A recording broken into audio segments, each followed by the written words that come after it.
Welcome, dear viewers, to a journey through time that will shatter everything you think you know about love, romance, and relationships. Before we begin, tell me, what time is it where you are right now? Are you watching from the bustling streets of New York, the ancient cities of Europe, the vibrant markets of Asia, or perhaps somewhere I've never even imagined? Whatever corner of our modern world you call home, I want you to forget it for the next hour.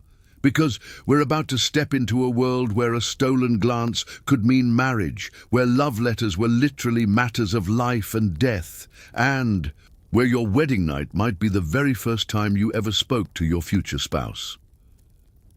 Picture this. It's a crisp morning in 1347, and 15-year-old Margaret stands at her chamber window, watching as a young knight practices his swordwork in the courtyard below. Her heart races, not from romantic excitement, but from sheer terror. Because that night, he's been chosen as her husband, and she's never spoken a single word to him. In 3 days, she'll be walking down the aisle to marry a complete stranger. And if she's lucky, very lucky, she might grow to love him before she dies. This wasn't unusual. This wasn't tragic. This was Tuesday in medieval Europe. You see, when we talk about dating in medieval times, we're not talking about swiping right on Tinder or meeting someone at a coffee shop. We're talking about a world where the very concept of choosing your own romantic partner was not just unusual. It was revolutionary, dangerous, and could literally get you killed. The medieval period, spanning roughly from 500 to 1500 CE, was a time when love was considered a luxury that most people simply couldn't afford. And yet, as we'll discover together, human nature found a way. Love always finds a way. But first, let's destroy some myths. Hollywood has fed us a steady diet of romantic medieval fantasies, knights in shining armor wooing fair maidens, passionate love affairs in castle towers, and noble ladies dropping handkerchiefs for dashing suitors. To retrieve, the reality was far more complex, far more interesting, and in many ways far more human than any movie could capture. The truth is that medieval people weren't emotionless automatons who married for purely practical reasons. They were human, beings with the same desires, fears, and hopes that drive us today. They just lived in a world with very different rules. So what were those rules? How did young people meet? How did they fall in love? How did they navigate the treacherous waters of medieval romance when a single misstep could mean social ruin, financial disaster, or even death? And perhaps most importantly, what can their stories teach us about love, relationships, and human nature itself? The medieval world was built on a foundation that seems almost alien to us today: the absolute supremacy of family, church, and social order over individual desire. When a medieval person woke up in the morning, their day wasn't structured around personal fulfillment or finding their soulmate. It was structured around survival, duty, and maintaining the delicate social contracts that kept their world from falling into chaos. In this context, marriage wasn't about love. It was about alliance, economics, and the transfer of property and power from one generation to the next. For the vast majority of medieval people, the peasants who made up roughly 90% of the population, marriage was an economic transaction first and foremost. A young man didn't court a young woman because she made his heart flutter. He courted her because her father owned the adjacent field, because her family had livestock that would complement his own, or because marrying her would secure his position in the village hierarchy. Romance, if it existed at all, was something that hopefully developed after the wedding, not before. But here's where it gets interesting. Even within these rigid constraints, medieval people found ways to express preference, to make choices, and yes, to fall in love. The key is understanding that they operated within a completely different framework than we do today. Where we see oppression and limitation, they saw opportunity and security. Where we see arranged marriages and forced unions, they saw careful planning and wise decision-making. And sometimes, just sometimes, They saw a chance to grab happiness with both hands. Let's start with the nobility, because their stories are the ones that survived in the historical record. When we talk about medieval dating among the upper classes, we're really talking about a carefully choreographed dance of politics, economics, and social maneuvering that would make modern diplomats weep with envy. These weren't casual relationships, they were international incidents waiting to happen. Consider the case of Eleanor of Aquitaine, one of the most powerful women of the 12th century. At 15, she inherited the vast Duchy of Aquitaine, making her one of the most eligible bachelorettes in Europe. But eligible didn't mean free to choose. Within months of her inheritance, she was married to Louis VII of France. Not because they were in love, but because the marriage would unite two of the most powerful territories in medieval Europe. The political implications were staggering. The economic benefits were enormous. The personal feelings of the bride and groom, those were entirely beside the point. But Eleanor's story doesn't end there, because she did something almost unprecedented for a medieval woman. She got divorced. When her marriage to Louis VII failed to produce male heirs and their personalities proved incompatible, Eleanor managed to have the marriage annulled.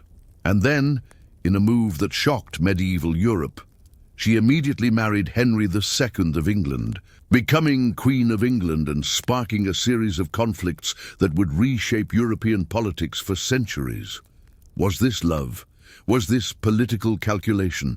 The truth is, it was probably both. Eleanor and Henry seemed to have genuine affection for each other, at least initially. They had 8 children together and ruled as partners for decades. But their marriage was also a brilliant strategic move that combined her French territories with his English crown, creating an empire that stretched from Scotland to the Pyrenees. In medieval terms, this was the ultimate power couple, and their relationship shows us how the boundaries between love and politics were often blurred beyond recognition. The process of aristocratic courtship in Eleanor's time was nothing like what we might imagine. There were no casual dates, no getting-to-know-you period, no time to figure out compatibility. Instead, there were negotiations.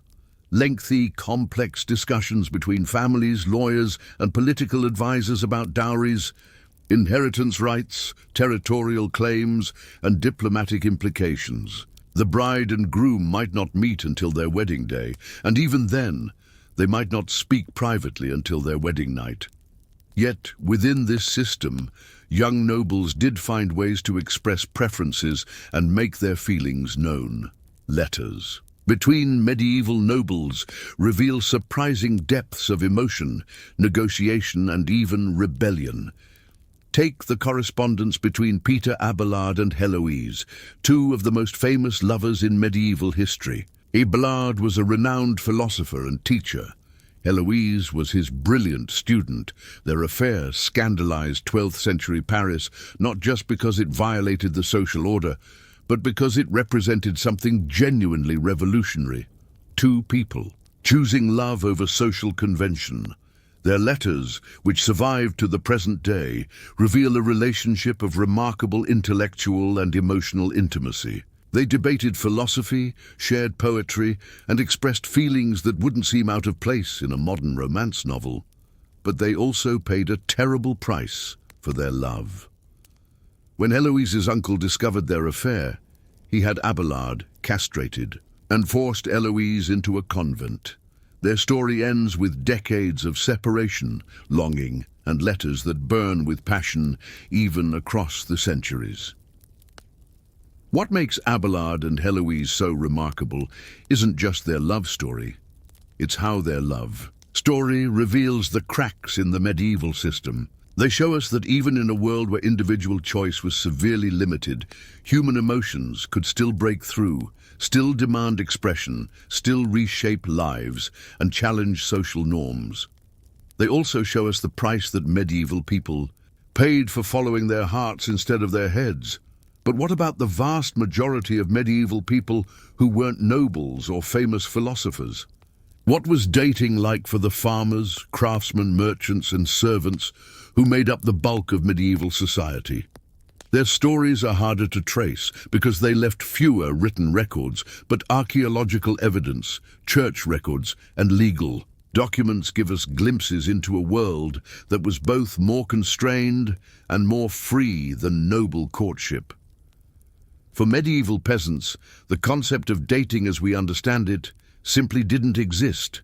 Young people didn't go on dates, didn't have casual relationships, and didn't spend years getting to know potential partners. Instead, they lived in small, tight-knit communities where everyone knew everyone else from birth. By the time a young person reached marriageable age, usually around 14 for girls and 16 for boys, their romantic options were already well established and limited to the handful of suitable partners in their village or the nearby area. This doesn't mean they had no choice at all. Medieval church law required both parties to consent to marriage, and there are records of young people refusing matches their parents had arranged, but their choices were constrained by practical considerations that we can barely imagine today. A young woman couldn't marry someone who lived more than a few miles away because there was no easy way to maintain contact with her family. A young man couldn't marry someone whose family couldn't contribute to the household economy because survival itself depended on everyone working together. The process of finding a spouse in medieval peasant society was often a community affair. Festivals, markets, and religious celebrations provided opportunities for young people from different villages to meet and interact under the watchful eyes of their elders. These weren't romantic encounters in the modern sense, but they were opportunities for assessment, for subtle negotiation, and yes, for attraction to develop. Take the example of harvest festivals, which were among the most important social events in the medieval agricultural calendar. During these celebrations, young people from surrounding villages would gather to help with the harvest, participate in competitions, share meals, and dance together. It was one of the few times when unmarried men and women could interact freely, laugh together, and get a sense of each other's personality and character. But even these interactions were heavily regulated by social custom and community oversight. A young woman who was too forward, too flirtatious, or too independent risked her reputation and her marriage prospects. A young man who was too aggressive, too persistent, or too presumptuous could find himself facing the anger of the girl's family and the disapproval of the entire community. The dance of medieval courtship required incredible subtlety, patience, and social intelligence. One of the most fascinating aspects of medieval dating culture was the role of intermediaries. Because direct communication between unmarried men and women was so restricted, medieval people developed elaborate systems of indirect communication. Friends, relatives, and even hired go-betweens would carry messages, arrange meetings, and negotiate on behalf of young lovers. These intermediaries played a crucial role in medieval romance, serving as translators, advisors, and sometimes co-conspirators in affairs of the heart.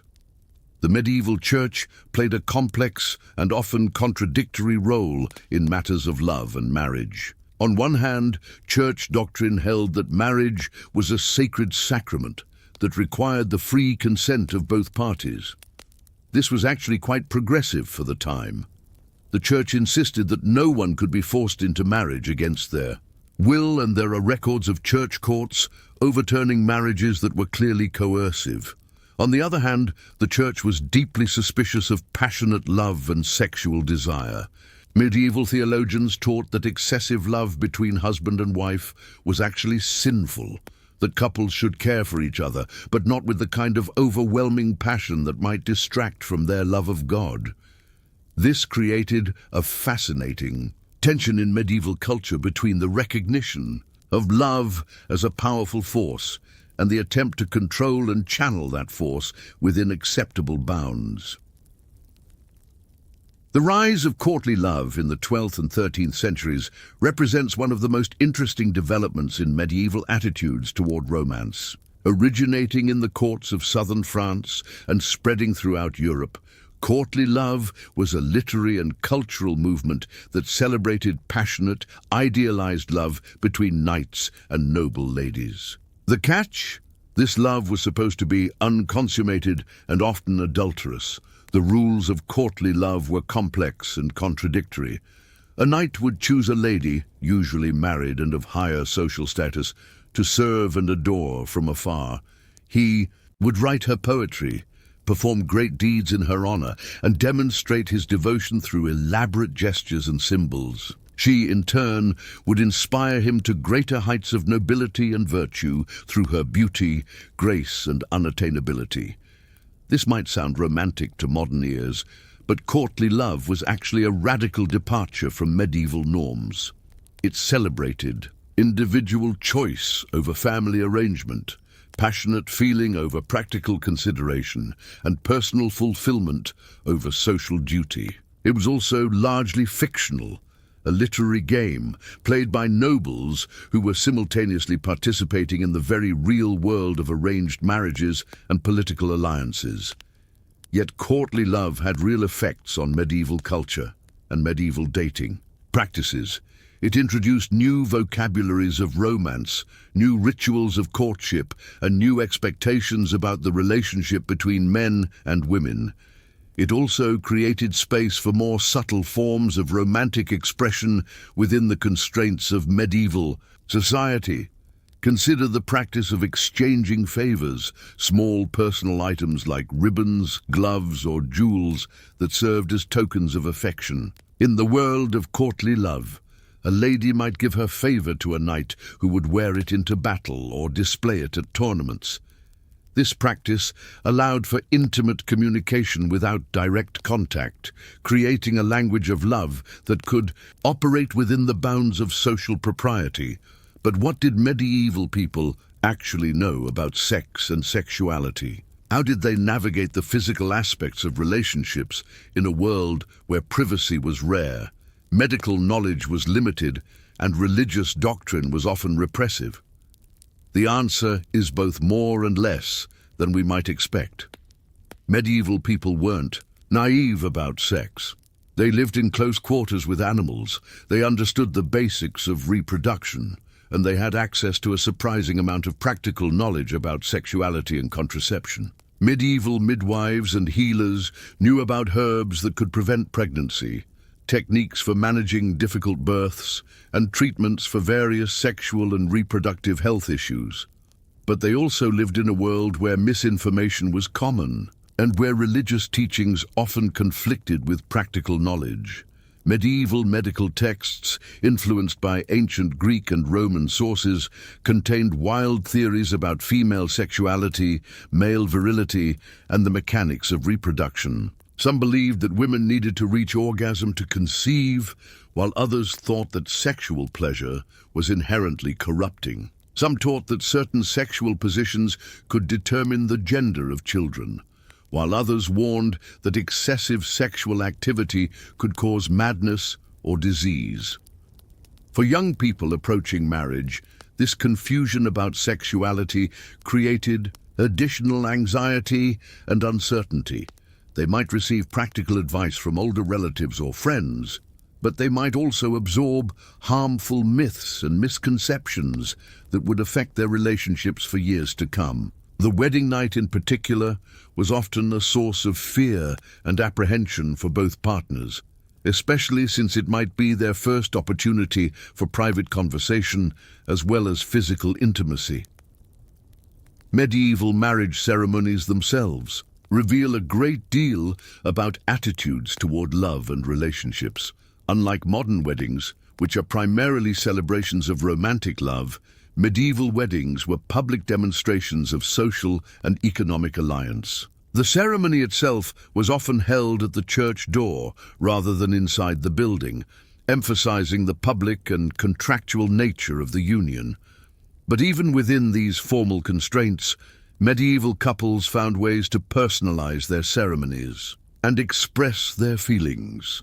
Wedding gifts, special clothing, and feast arrangements all provided opportunities for creativity and emotional expression. Some couples exchanged personally written vows, composed special music for their ceremonies, or incorporated symbols and rituals that had personal meaning. The concept of the wedding night as we understand it, a private, romantic consummation of love, was largely a luxury of the wealthy. Most medieval couples began their married lives in crowded households where privacy was virtually impossible. Their first months and years of marriage were spent learning to live together, work together, and hopefully love together under the constant observation of family, servants, and neighbors. This lack of privacy had profound effects on medieval relationships. Couples had to develop forms of intimacy that could exist within communal living situations. They learned to communicate through glances, gestures, and subtle touches. They found moments of privacy in gardens, during walks, or in the brief interludes between daily responsibilities. In some ways, this forced medieval couples to develop deeper forms of emotional intimacy than might have been necessary in more private circumstances. Pregnancy and childbirth were central concerns in medieval marriages, not just for emotional reasons but for practical and social ones. A woman's ability to bear children, especially male children, often determined her status within her husband's family and her security in old age. This pressure could create enormous stress for young couples, particularly when pregnancies didn't occur quickly or when children didn't survive infancy. But pregnancy and childbirth also provided opportunities for intimacy and partnership. Medieval men were often more involved in pregnancy and childcare than we might expect, particularly in lower-class families where economic necessity required everyone to contribute to household labor. Couples worked together to prepare for births, cared for each other during illnesses, and shared the joys and sorrows of raising children in a dangerous world. The role of extended family in medieval relationships cannot be overstated. Unlike modern couples, who often begin their marriages as independent units, medieval couples were typically absorbed into existing family structures where their relationship was just one part of a complex web of kinship obligations and loyalties. This created both challenges and support systems. On one hand, young couples had little privacy and limited autonomy in their relationships. Their decisions about where to live, how to spend money, how to raise children, and even how to interact with each other were subject to family oversight and interference. On the other hand, they had built-in support systems that helped them navigate the challenges of marriage, parenthood, and economic hardship. Medieval families also provided models, both positive and negative, for how relationships could work. Young people grew up observing the marriages of their parents, grandparents, aunts, and uncles. They learned about partnership, conflict resolution, and emotional intimacy by watching the adults around them. This provided a kind of informal education in relationships that supplemented the formal teachings of the church and the practical advice of friends. The question of divorce and separation in medieval society reveals another fascinating aspect of medieval relationships. While the Catholic Church officially prohibited divorce, it did allow for annulment under certain circumstances. More importantly, medieval people found various ways to escape unhappy marriages, from legal separation to simple abandonment. Records from medieval church courts show that both men and women sought relief from marriages that had become unbearable. Women complained of physical abuse, financial neglect, and abandonment. Men complained of wives who were unfaithful, disobedient, or unable to bear children. The church courts took these complaints seriously and sometimes granted separations or annulments, though the process was lengthy, expensive, and uncertain. But perhaps more interesting are the cases where medieval couples found ways to rebuild their relationships after serious problems. Church records include numerous examples of couples who reconciled after separations, who worked through infidelity or abuse, and who found new ways to love each other after years of unhappiness. These stories remind us that medieval people were capable of growth, forgiveness, and change in their relationships, just as modern people are. The economic aspects of medieval relationships extended far beyond the initial dowry negotiations. Medieval couples were economic partnerships in ways that modern couples rarely are. They shared not just household expenses, but actual productive labor. A medieval wife wasn't just managing a household, she was often running what amounted to a small business, producing goods for sale, managing employees, and making financial decisions that affected the family's survival. This economic partnership created different dynamics than we see in modern relationships. Medieval couples had to develop skills in negotiation, cooperation, and shared decision-making out of necessity. They couldn't afford the luxury of separate financial lives or independent career paths. Their success or failure as a couple was measured not just in emotional terms, but in concrete economic outcomes. Yet within these economic partnerships, medieval couples found ways to express care, affection, and love. A husband might surprise his wife with a piece of fine cloth from the market.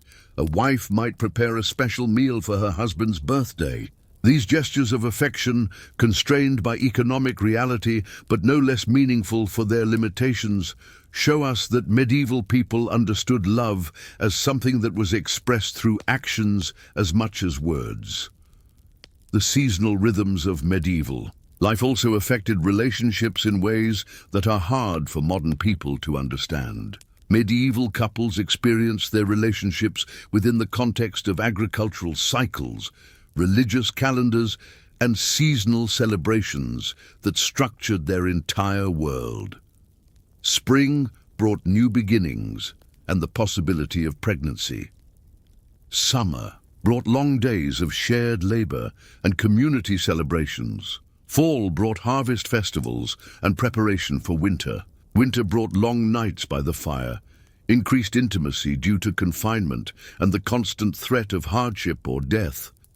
These seasonal rhythms created natural cycles of closeness and distance, celebration and hardship, hope and fear that affected how couples related to each other. Medieval people learned to appreciate the good times because they knew that difficult times were always just around the corner. They learned to support each other through hardships because they knew that survival itself might depend on their partnership. The role of friendship in medieval relationships is another aspect that deserves attention. While romantic love was often viewed with suspicion by medieval authorities, friendship was celebrated as one of the highest forms of human relationship. Medieval couples who were able to develop genuine friendship alongside their romantic and economic partnership often had the strongest and most lasting relationships. Medieval literature is filled with stories of couples who were friends as well as lovers who genuinely enjoyed each other's company and who found ways to maintain intimacy and affection throughout decades of marriage. These relationships suggest that medieval people understood something important about love that we sometimes forget. The most passionate romance will fade without the foundation of genuine friendship and mutual respect. The influence of literature and storytelling on medieval attitudes toward love cannot be underestimated. Medieval people were exposed to stories of great lovers, from classical tales of Venus and Mars to contemporary romances of knights and ladies. These stories provided models, vocabularies, and expectations that influenced how real medieval couples understood and expressed their own relationships. But medieval people were also sophisticated consumers of literature who understood the difference between fantasy and reality. They enjoyed romantic stories precisely because they provided escape from the constraints and limitations of real medieval life. A peasant woman might dream of being courted like a noble lady in a romance, but she also understood that her real-life relationship with her husband needed to be built on more practical foundations. The development of written communication during the medieval period had profound effects on romantic relationships. and literacy spread and writing materials became more available, couples gained new ways to express their feelings and maintain contact across distances. Love letters from the medieval period reveal a surprising sophistication in romantic expression, with writers drawing on literary traditions, religious imagery, and personal experience to create moving declarations of love and devotion. But written communication also created new opportunities for misunderstanding, deception, and heartbreak. A letter could be intercepted, misinterpreted, or delayed for months. Written promises could be broken or forgotten. The permanence of written words could make relationships more formal and less spontaneous. Medieval couples had to learn to navigate the benefits and risks of written communication, just as modern couples learn to navigate social media and digital communication. Religious festivals and celebrations provided some of the most important opportunities for medieval dating and courtship. Events like May Day, Midsummer, and Harvest Home brought communities together for celebrations that included dancing, feasting, and games. These festivals often included traditions that specifically encouraged interaction between young men and women, from choosing May queens and kings to dancing around maypoles. These celebrations were carefully managed by community elders to ensure that they remained within acceptable bounds, but they also provided legitimate opportunities for flirtation, courtship, and romantic expression. A young man might ask a young woman to dance, might offer to share his food with her, or might compete in contests to win her attention. These interactions were public and supervised, but they were also genuine opportunities for attraction and connection to develop. The medieval concept of honor played a crucial role in romantic relationships. Both men and women were expected to maintain their honor through appropriate behavior, and violations of honor codes could have serious consequences for individuals and their families. For women, honor was closely tied to sexual purity and modest behavior. For men, honor was tied to their ability to protect and provide for their families. These honor codes created both constraints and protections for medieval couples. They limited the ways that men and women could interact and express their feelings, but they also provided clear guidelines for appropriate behavior and social expectations. A medieval woman knew that her reputation depended on her ability to navigate romantic relationships without compromising her honor. A medieval man knew that his honor depended on his ability to treat women appropriately and fulfill his obligations as a husband and father. The practice of bundling, common in some parts of medieval Europe, provides an interesting example of how medieval people balanced the need for courtship opportunities with concerns about propriety. Bundling allowed courting couples to spend time together in bed, usually in the woman's family home, while remaining fully clothed and often separated by a bundling board or wrapped in separate blankets. This practice provided privacy for conversation and emotional intimacy while maintaining physical boundaries that protected the woman's reputation. Bundling was controversial even in medieval times, with some religious authorities condemning it as too tempting and others defending it as a practical solution to the problem of courtship in crowded households. But records suggest that it was widely practiced and that it did provide young couples with opportunities to get to know each other before marriage in ways that would have been impossible otherwise. The role of music and dance in medieval courtship cannot be overlooked. Music was one of the few forms of artistic expression that was widely accessible to medieval people of all social classes. Songs, ballads, and dance tunes provided vocabularies for romantic expression and opportunities for interaction between potential partners. Dancing, in particular, was a socially acceptable form of physical interaction between men and women. Medieval dances often involved holding hands, making eye contact, and moving together in ways that created intimacy, while remaining within acceptable social bounds. A young man who was a good dancer had significant advantages in medieval courtship, just as a young woman who moved gracefully and carried herself well could attract positive attention. Musical skills were also highly valued in medieval courtship. A man who could sing, play an instrument, or compose songs had ways to express his feelings and demonstrate his cultural sophistication. A woman who could sing beautifully or dance gracefully was considered more attractive and marriageable. These artistic skills provided additional dimensions to medieval relationships that went beyond purely practical or economic considerations. The medieval understanding of the stages of life also affected romantic relationships. Medieval people recognized different phases of life: childhood, youth, maturity, and old age, and understood that romantic relationships would change as people moved through these phases. Young love was seen as passionate but potentially unstable. Middle-aged love was viewed as more practical and reliable. Love in old age was respected as the product of years of shared experience and mutual devotion. This understanding of life stages helped medieval couples adjust their expectations and behaviors as their relationships evolved.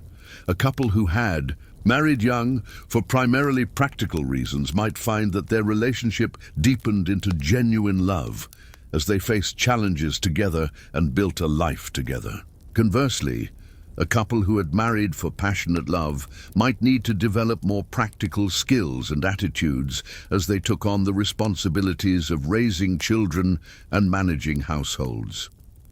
Widowhood was a common experience in medieval society, where life expectancy was short and childbirth was dangerous.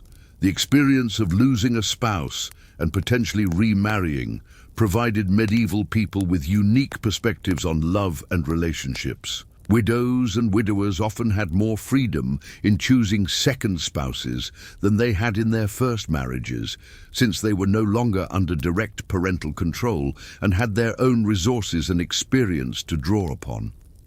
Second marriages in medieval society were often more companionate and less formal than first marriages. Older couples might marry for companionship, economic cooperation, or simple affection, rather than for the political and economic alliances that drove first marriages.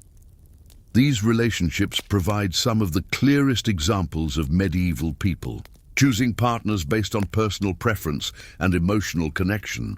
The medieval guild system created unique opportunities and challenges for romantic relationships. Young people who were apprenticed to craftsmen often lived in their master's household for years, creating alternative family structures that could either support or complicate romantic relationships. Guild regulations often controlled when and whom apprentices could marry, with some requiring that young craftsmen achieve master status before taking wives. But guild communities also provided social networks that could facilitate introductions and courtship. Young craftsmen from different trades might meet at guild celebrations or through business relationships. The children of guild masters often married within their social class, creating networks of relationships that combined professional and personal connections. The rising merchant class of the later medieval period developed its own distinctive approaches to courtship and marriage. Merchant families often had more flexibility than either nobles or peasants in choosing marriage partners, since their wealth was more liquid and their social position was less dependent on traditional land-based relationships. Merchant couples also had unique challenges, since their businesses often required travel, risk-taking, and interaction with people from different social classes and cultural backgrounds. A merchant's wife might need to manage complex business affairs in her husband's absence, require diplomatic skills to deal with customers and suppliers, and maintain social relationships that supported the family's commercial interests. The Crusades had significant effects on medieval relationships, particularly for the noble and knightly classes.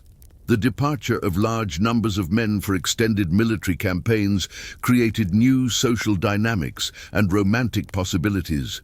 Women who remained at home had to take on new responsibilities and gained new forms of independence. Men who returned from the Crusades often brought back new ideas, experiences, and sometimes new diseases that affected their relationships with their families. The literature of the Crusades is filled with stories of couples separated by duty, of love affairs that developed in the absence of husbands, and of relationships that were strained or strengthened by the experience of separation and reunion. These stories provide insights into how medieval people understood loyalty, fidelity, and the relationship between personal desire and social duty. The medieval understanding of gender roles had profound effects on romantic relationships. Medieval society was strongly patriarchal, with clear expectations about male and female behavior, responsibilities, and capabilities. These gender roles provided structure and predictability for relationships, but they also created limitations and tensions that couples had to navigate. Medieval women were expected to be modest, obedient, and focused on domestic responsibilities. But within these constraints, they often exercised considerable influence and authority, particularly in managing households, raising children, and maintaining family relationships. Medieval men were expected to be strong, protective, and decisive, but they also needed to be sensitive to their wives' needs and capable of cooperation and compromise. The most successful medieval relationships seem to have been those where couples found ways to honor social expectations while also developing genuine partnership and mutual respect. These relationships required considerable skill, patience, and emotional intelligence from both partners. The medieval legal system's treatment of marriage and relationships reveals much about social attitudes and expectations. Marriage laws varied significantly across different regions and time periods, but they generally emphasized the importance of consent, the permanence of marriage bonds, and the mutual obligations of spouses. Legal records from medieval courts provide fascinating glimpses into the reality of medieval relationships. We can read about couples who sued each other for abandonment, adultery, or failure to fulfill marital obligations. We can see how communities intervened in relationships that became disruptive or violent. We can observe how individuals used legal mechanisms to escape unhappy marriages or secure financial support. These legal documents also show us that medieval people had clear expectations about how relationships should work and were willing to seek help when those expectations weren't met. They understood marriage as a contract with specific terms and conditions, but they also recognized that successful relationships required more than legal compliance. The development of medieval towns and cities created new social environments that affected courtship and marriage patterns. Urban life provided more opportunities for young people to meet potential partners outside their immediate family circles. But it also created new challenges and temptations. Urban medieval couples often had more privacy than their rural counterparts, but they also had less community support and oversight. City life could be anonymous in ways that village life never was, creating both opportunities for romantic freedom and risks of social isolation. The medieval medical understanding of love and sexuality was a mixture of ancient wisdom, religious teaching, and practical observation. Medieval physicians recognized that emotional states could affect physical health, and that sexual activity was connected to overall well-being. They prescribed various treatments for lovesickness, sexual dysfunction, and relationship problems. Medieval medical texts also contain surprisingly detailed discussions of sexual techniques, contraception, and reproductive health. While some of this information was inaccurate by modern standards, it shows that medieval people were interested. in understanding and improving their physical relationships. The influence of Islamic and Jewish cultures on medieval European attitudes toward love and marriage is an often overlooked aspect of medieval relationship history. Medieval Europe was not culturally isolated, and ideas about romance, sexuality, and marriage flowed across religious and cultural boundaries through trade, warfare, and intellectual exchange. Islamic poetry and literature, with their sophisticated treatments of romantic love, influenced European literary traditions. Jewish legal and philosophical traditions, with their detailed discussions of marriage and sexuality, affected Christian thinking about relationships. These cross-cultural influences helped create the rich and complex medieval understanding of love and marriage. The medieval concept of friendship between men and women was quite different from modern ideas about platonic relationships. Medieval society was generally suspicious of close friendships between unrelated men and women, seeing them as potentially dangerous to social order and moral propriety. But medieval literature and historical records also contain examples of deep, lasting friendships between men and women that were celebrated and admired. These relationships often developed within specific social contexts, such as monastic communities, royal courts, or intellectual circles, that provided legitimate frameworks for interaction. The role of servants and household staff in medieval romantic relationships is another fascinating aspect of medieval dating culture. In noble and merchant households, servants often served as go-betweens, messengers, and confidants for their employers' romantic affairs. They might arrange secret meetings, carry love letters, or provide alibis for inappropriate relationships. But servants also had their own romantic relationships, which were often complicated by their dependent status and limited resources. A servant who married might lose their position, while a servant who remained single might face loneliness and insecurity in old age. These practical considerations affected how servants approached courtship and marriage. The medieval calendar of religious observances created rhythms that affected romantic relationships throughout the year. Certain seasons were considered appropriate for weddings, while others were reserved for penance and reflection. Religious holidays provided opportunities for celebration and social interaction, while periods of fasting and prayer created times of separation and contemplation. These religious rhythms helped medieval couples understand their relationships. Within larger spiritual and social contexts, they provided structure and meaning for the cycles of closeness and distance, celebration and sorrow that characterize all long-term relationships. The medieval understanding of beauty and physical attraction was both similar to and different from modern concepts. Medieval people certainly recognized and appreciated physical beauty, but their standards were influenced by different cultural values and practical considerations. Medieval beauty ideals emphasized health, fertility, and social status rather than the purely aesthetic considerations that often dominate modern beauty culture. A woman who was well-fed enough to be plump was considered more attractive than a thin woman, since plumpness indicated prosperity and fertility.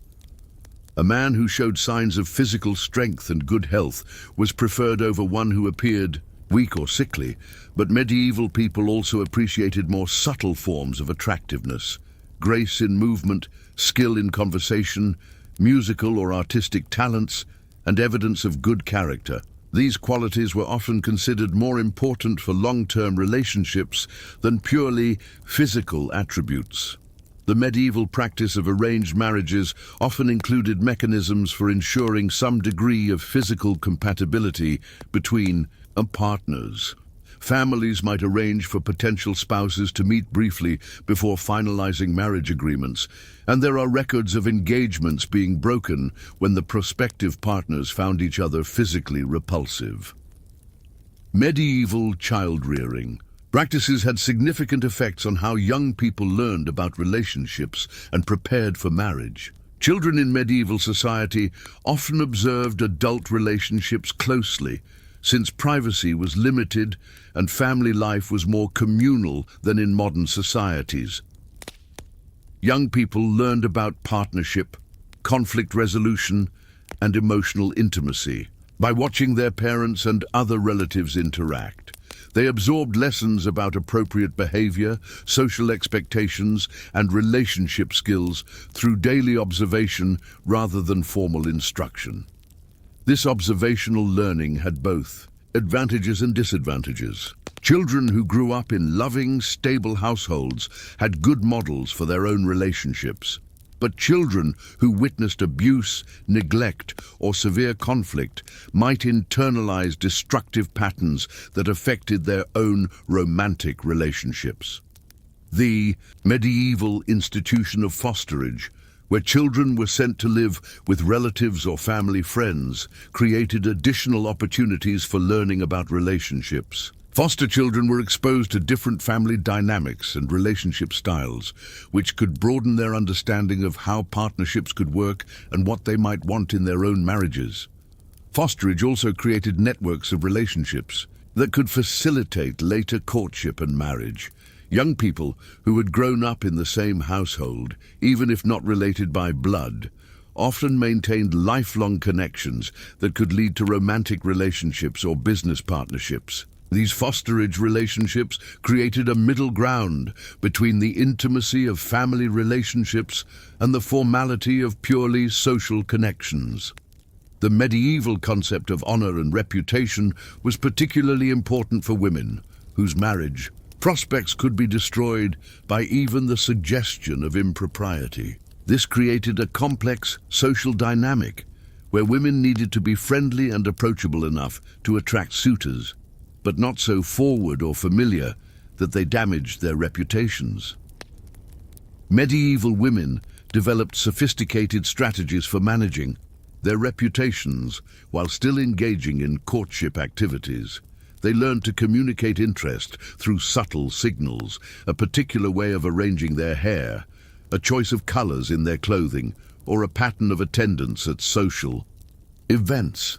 They used female friends and relatives as intermediaries to convey messages or arrange meetings. They mastered the art of being present and available while maintaining appropriate distance and reserve.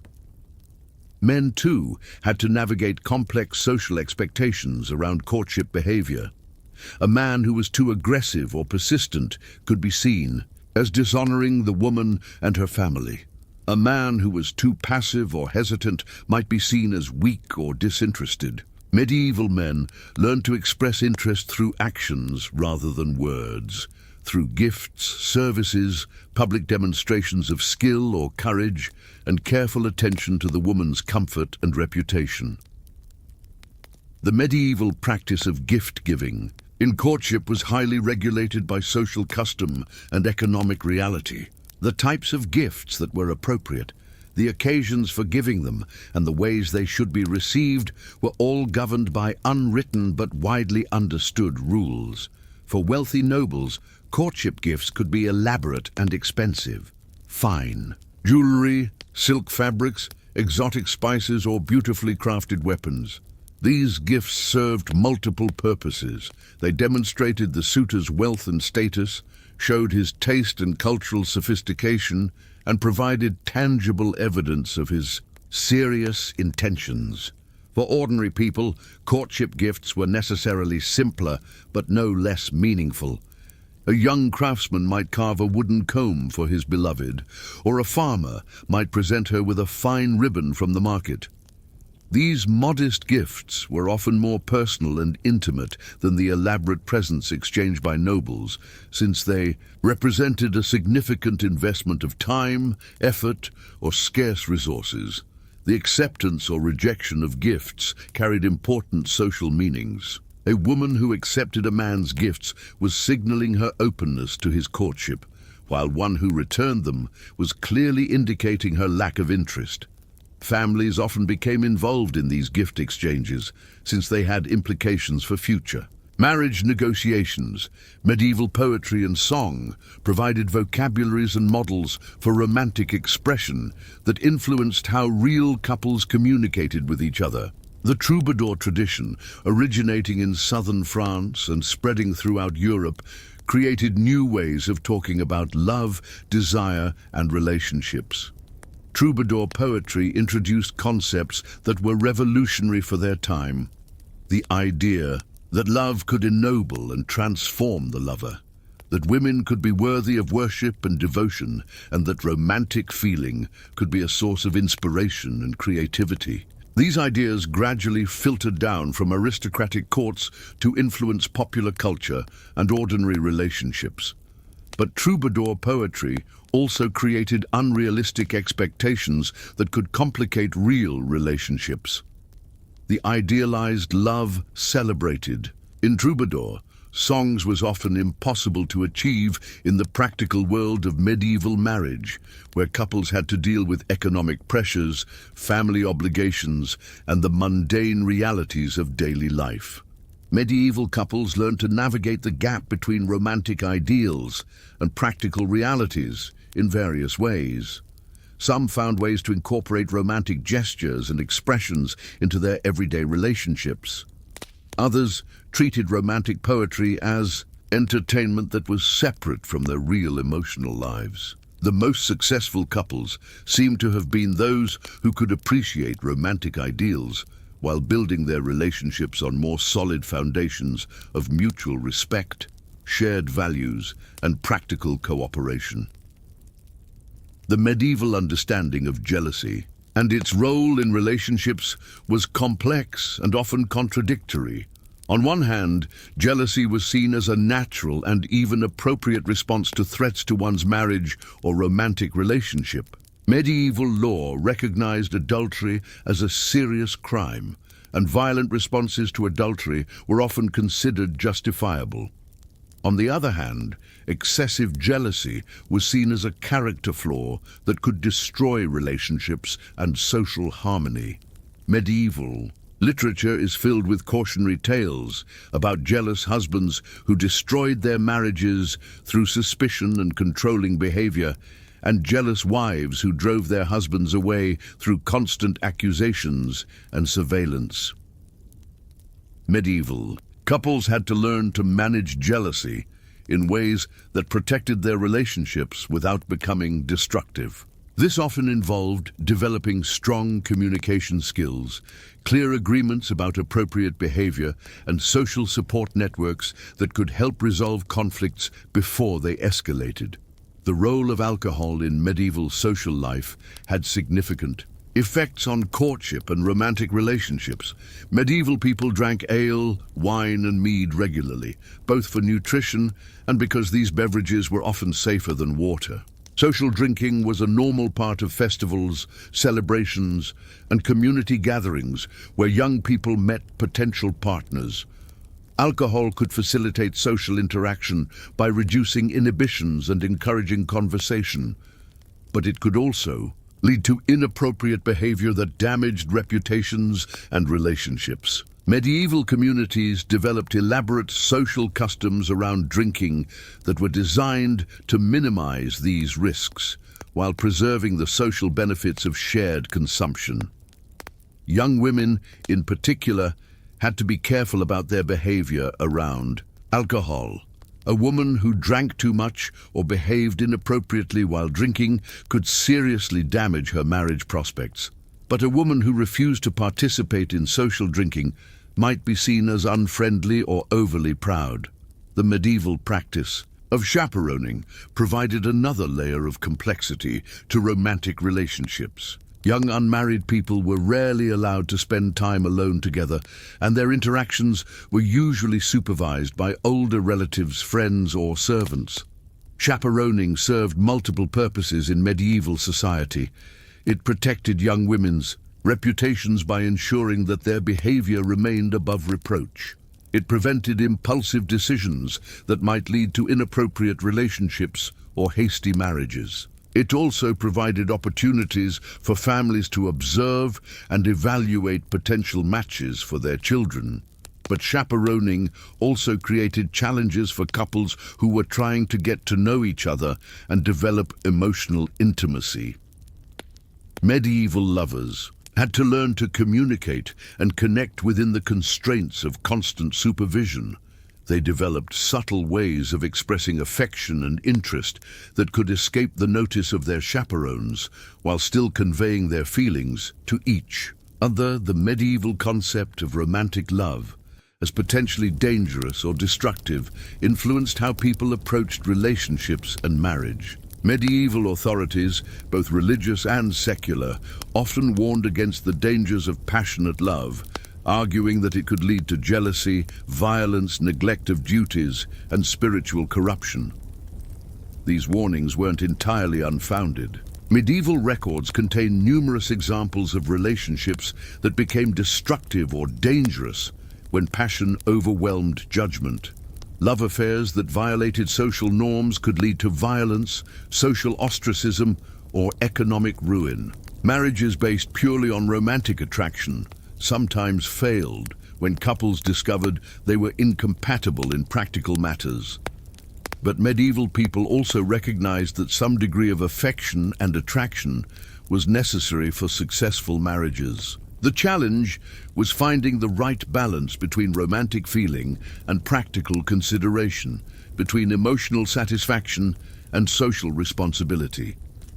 Medieval approaches to conflict resolution in relationships were necessarily sophisticated, since divorce was difficult or impossible to obtain, and couples had to find ways to live together despite serious disagreements. Medieval communities developed various mechanisms for helping couples resolve disputes and rebuild their relationships. Religious confession provided one avenue for addressing relationship problems. Medieval priests were trained to counsel couples about marital difficulties, and the confessional offered a private space where individuals could discuss their problems and receive guidance about how to improve their relationships. Community elders and respected family members also played important roles in mediating relationship conflicts. When couples couldn't resolve their differences privately, they might seek help from people whose wisdom and experience were respected in the community. These informal mediators could provide perspective, suggest solutions, and help couples find ways to compromise. Medieval guilds and other professional organizations sometimes became involved in relationship disputes, particularly when conflicts affected business relationships or threatened community harmony. Guild leaders might intervene to help resolve disputes between married craftsmen, or they might provide economic support for families experiencing difficulties. The medieval understanding of mental and emotional health had significant implications for romantic relationships. Medieval people recognized that emotional distress could affect physical health and that relationship problems could cause serious psychological difficulties. Medieval medical texts describe various forms of lovesickness and provide treatments for emotional disorders related to romantic relationships. These treatments often combined herbal remedies, dietary changes, and behavioral modifications designed to restore emotional balance and improve relationship satisfaction. Medieval people also understood that some individuals were better suited for marriage and family life than others. They recognized different personality types and temperaments, and they understood that successful relationships required some degree of compatibility between partners. The medieval institution of pilgrimage created unique opportunities and challenges for romantic relationships. Pilgrims traveled long distances to visit religious shrines, often spending weeks or months away from home in the company of strangers from different social backgrounds. Pilgrimage could strengthen relationships when couples traveled together, sharing the spiritual and physical challenges of the journey. But it could also create temptations and opportunities for infidelity when individuals traveled alone or in groups that included attractive members of the opposite sex. Medieval literature contains numerous stories of romances that began on pilgrimage. of marriages that were strengthened by shared spiritual experiences, and of relationships that were destroyed by the temptations of travel. These stories reflect the complex ways that religious devotion and romantic love intersected in medieval culture. The medieval practice of arranged marriages often included provisions for ensuring some degree of emotional compatibility between partners. While families were primarily concerned with economic and political considerations, they also recognized that completely incompatible couples were unlikely to produce successful marriages or healthy children. Some arranged marriages included trial periods during which the engaged couple could spend time together under supervision and decide whether they could develop affection for each other. Others included escape clauses that allowed either party to withdraw from the engagement under certain circumstances. Medieval parents and marriage brokers often tried to match couples who seemed likely to develop genuine affection over time. They looked for similarities in temperament, interests, and values that might provide foundations for emotional intimacy. They also considered physical compatibility, recognizing that sexual satisfaction was important for marital stability. The development of universities in the later medieval period created new social environments that affected courtship and marriage patterns. University communities brought together young men from different regions and social backgrounds, creating opportunities for intellectual and social connections that might lead to romantic relationships. University students were usually prohibited from marrying while pursuing their studies, but they often formed relationships that continued after graduation. The shared experience of university education could provide a strong foundation for partnerships based on intellectual compatibility and common interests. Female participation in university communities was limited, but women in university towns often had more educational opportunities and social freedom than their rural counterparts. The daughters of university professors, town officials, and wealthy merchants might receive informal education and develop intellectual interests that made them attractive to educated men. The medieval understanding of the life cycle and its effect on romantic relationships was more sophisticated than we might expect. Medieval people recognized that attraction, compatibility, and relationship needs changed as people aged, and they developed different expectations for relationships at different life stages.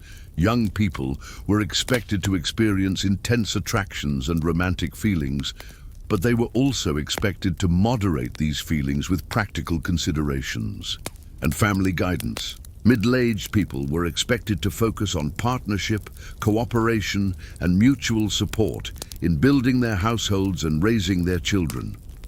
Older people were expected to find comfort, companionship, and spiritual support in their relationships. This understanding of life stages helped medieval couples adjust their expectations and behaviors as their relationships evolved. It also provided social support for the natural changes that occur in long-term relationships, helping couples understand that the passionate romance of youth might naturally evolve into the companionate love of middle age and the spiritual partnership of old age. Medieval attitudes toward remarriage reveal interesting insights into how people understood love and relationships. While first marriages were often arranged primarily for practical reasons, second marriages, particularly for widows and widowers, were more likely to be based on personal choice and emotional compatibility. Widows, in particular, often had more freedom in choosing second husbands than they had enjoyed in their first marriages. They had their own resources, their own social networks, and their own experience to guide their decisions.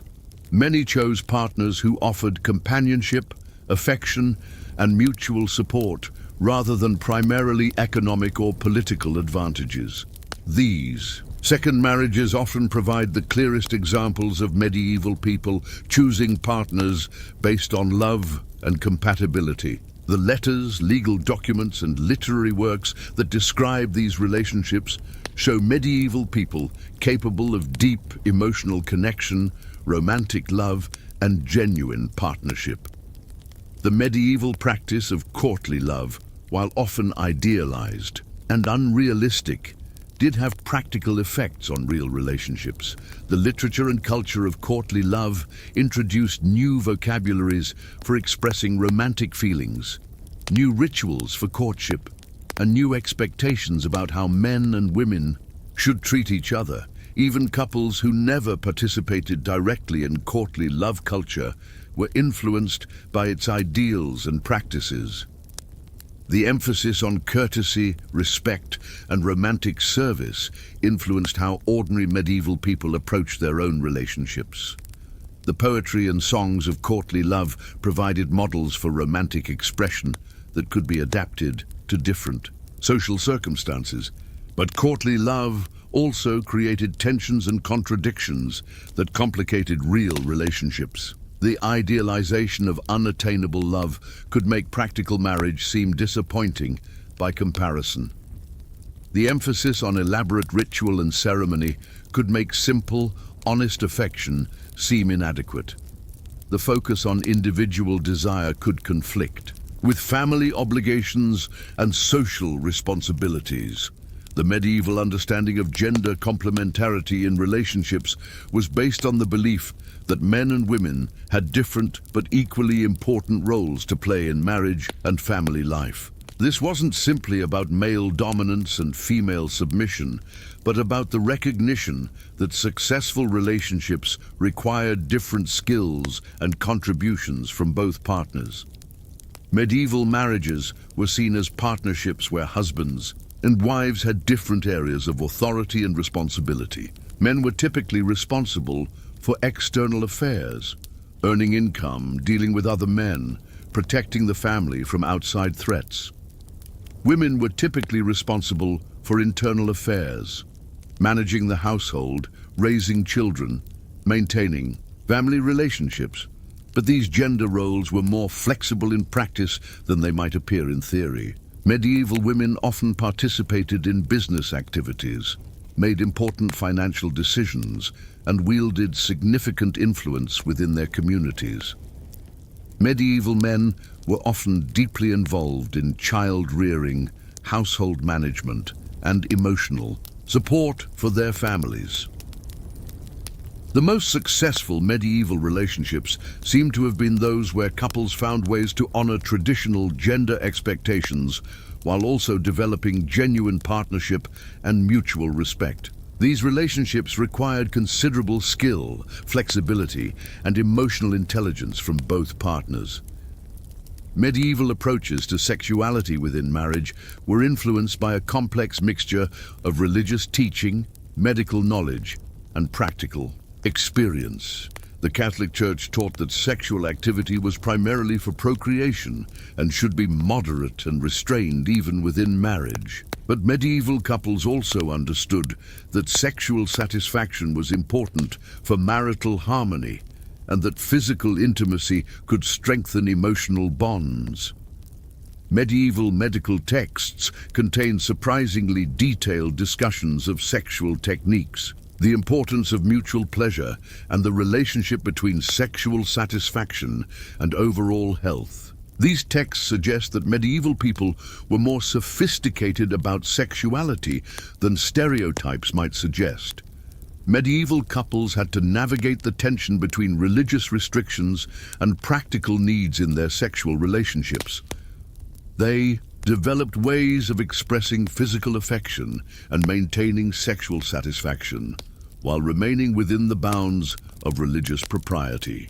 They also learned to adapt their sexual relationships to the practical constraints of communal living, limited privacy, and economic pressures.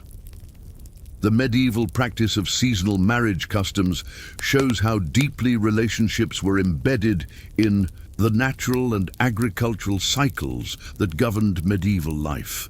Different seasons were considered more or less appropriate for weddings, courtship activities, and relationship milestones. Spring weddings were popular because they symbolized new beginnings and fertility, and because the agricultural calendar allowed time for celebration before the busy planting season. Summer provided opportunities for outdoor celebrations and community gatherings that facilitated courtship. Fall weddings took advantage of harvest prosperity and the availability of fresh food for wedding feasts. Winter weddings were less common, but sometimes chosen for practical reasons or because the slower pace of winter allowed more time for celebration. These seasonal patterns helped medieval couples understand their relationships within larger natural and social rhythms. They provided structure and meaning for relationship milestones and helped couples plan their lives around the predictable cycles of agricultural and community life. The role of food and feasting in medieval courtship and marriage was much more significant than in modern relationships. Sharing food was a sign of intimacy and trust, and the ability to provide good food was an important indicator of a family's wealth and status. Courtship often involved sharing meals, either in family settings or at community celebrations. The quality and quantity of food served could communicate important messages about a family's resources and their feelings about potential matches. A family that served elaborate meals to a suitor was signaling their interest in the match and their ability to contribute to the economic partnership. Wedding feasts were among the most important social events in medieval communities, serving not only to celebrate the couple, but also to demonstrate their family's wealth and status. The planning, preparation, and hosting of wedding feasts required extensive cooperation between families and created lasting social bonds and obligations. Medieval approaches to managing household economies as married couples were necessarily sophisticated and collaborative. Unlike modern couples, who often maintain separate financial lives, medieval couples had to function as genuine economic partnerships where every decision affected the family's survival and prosperity. Medieval wives typically managed complex household economies that included food production and preservation, textile production, small-scale manufacturing, and retail activities. They had to coordinate the work of servants and children, manage seasonal variations in income and expenses, and make decisions about investments and expenditures.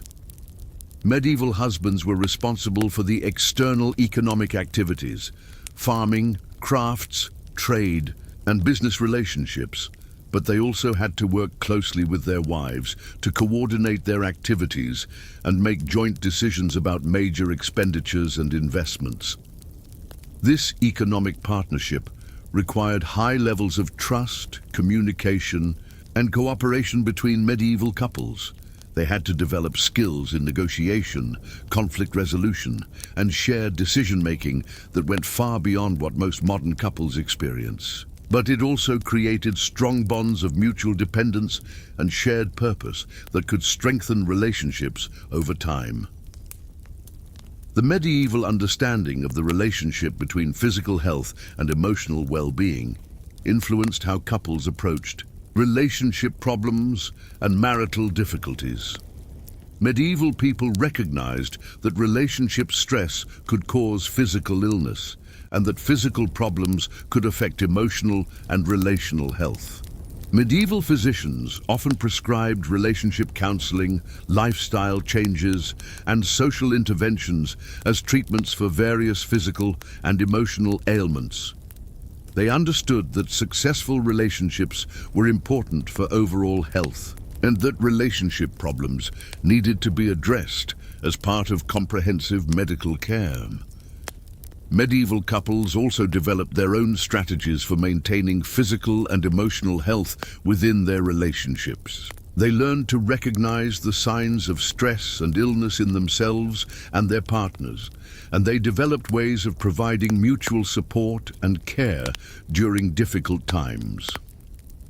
The medieval institution of godparenthood created important social networks that could influence courtship and marriage patterns. Godparents were responsible for the spiritual welfare of their godchildren and often maintained lifelong relationships with the families involved.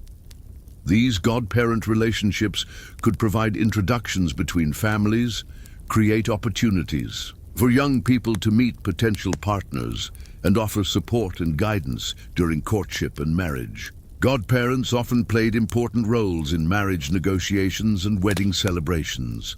The godparent system also created extended family networks that provided social support, economic assistance, and emotional guidance for young couples. These relationships helped integrate couples into their communities and provided resources for dealing with the challenges of marriage and family life. Medieval attitudes toward aging and its effects on romantic relationships were generally more accepting and realistic than modern attitudes. Medieval people expected that physical appearance, sexual capacity, and energy levels would change with age, and they developed relationship expectations that could accommodate these changes. Medieval couples who had been married for many years often developed forms of intimacy and affection that were different from but no less meaningful than the passionate romance of youth. They learned to appreciate companionship, shared memories, mutual support, and spiritual connection as their relationships evolved. Medieval literature contains many examples of elderly couples who maintained loving, supportive relationships despite the physical and social challenges of aging. These relationships show that medieval people understood that love could deepen and mature over time, becoming richer and more meaningful as couples shared more experiences and developed greater understanding of each other. The medieval practice of apprenticeship and service created alternative family structures that affected how young people learned about relationships and prepared for marriage. Young people who left their birth families to serve in other households were exposed to different relationship models and had opportunities to develop social skills and emotional maturity outside their original family contexts. These apprenticeship and service relationships often provided young people with mentors and role models who could offer guidance about courtship, marriage, and family life. They also created social networks that could facilitate introductions and marriage arrangements. Young people in service also had opportunities to observe many different types of relationships between their employers, among fellow servants, and with members of the community. This exposure could help them develop more sophisticated understanding of relationship dynamics and better judgment about potential partners. The medieval concept of love as a form of spiritual discipline influenced how people approached romantic relationships and marriage. Medieval theologians and philosophers often wrote about love as a way of understanding divine love and developing spiritual virtue. This spiritual understanding of love could elevate and ennoble romantic relationships, encouraging couples to see their love for each other as connected to their love for God and their commitment to spiritual growth. It could also provide resources for dealing with relationship difficulties, offering frameworks for forgiveness, sacrifice, and mutual service. But the spiritualization of love could also create unrealistic expectations and make ordinary relationship problems seem like spiritual failures. Medieval couples had to learn to balance their spiritual aspirations with practical needs and human limitations. The medieval understanding of the relationship between individual happiness and social responsibility had profound effects on how people approached romantic relationships. Medieval culture generally emphasized social obligations and community welfare over individual fulfillment, but it also recognized that genuinely happy relationships contributed to social stability and community health. Medieval couples were expected to consider the effects of their relationship choices on their families, communities, and social networks. They were encouraged to seek relationships that would strengthen rather than disrupt existing social bonds and obligations. But medieval people also understood that relationships based purely on duty and obligation, without any personal satisfaction or emotional connection, were unlikely to be stable or productive. They sought ways to fulfill their social responsibilities, while also finding personal happiness and fulfillment in their relationships.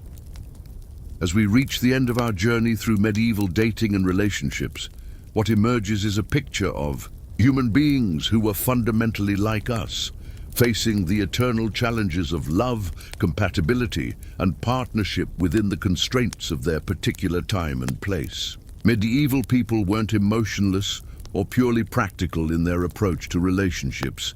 They were complex individuals who found ways to express love, develop intimacy, and build meaningful partnerships within social systems that seem restrictive. By modern standards, the lessons of medieval relationships are both historical and timeless. They remind us that successful relationships have always required the same fundamental qualities: mutual respect, genuine affection, practical cooperation, and the ability to grow and change together over time. They show us that love finds expression in every era, adapting to whatever constraints and opportunities exist. Medieval relationships also remind us that individual romantic fulfillment, while important, exists within larger contexts of family, community, and social responsibility. The challenge for any era is finding ways to honor both personal desires and social obligations, to build relationships that are both personally satisfying and socially constructive. Perhaps most importantly, medieval relationships show us the resilience and creativity of human love.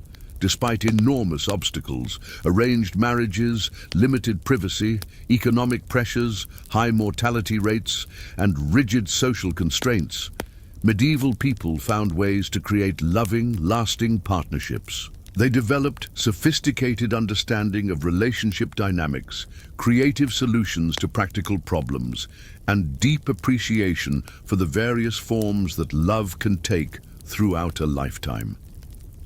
The medieval period lasted for almost 1,000 years and encompassed enormous diversity in geography, culture, social organization, and individual experience. The relationships we've explored represent only a fraction of the human stories that unfolded during those centuries. Each couple faced their own unique challenges and opportunities, made their own choices, and created their own version of love within the possibilities available to them. As you return to your own time and place, wherever that might be, remember that you are part of this same human story. The challenges you face in your relationships, the balance between passion and practicality, the negotiation between individual desires and social responsibilities, the effort to maintain love and intimacy over time, are the same challenges that humans have always faced.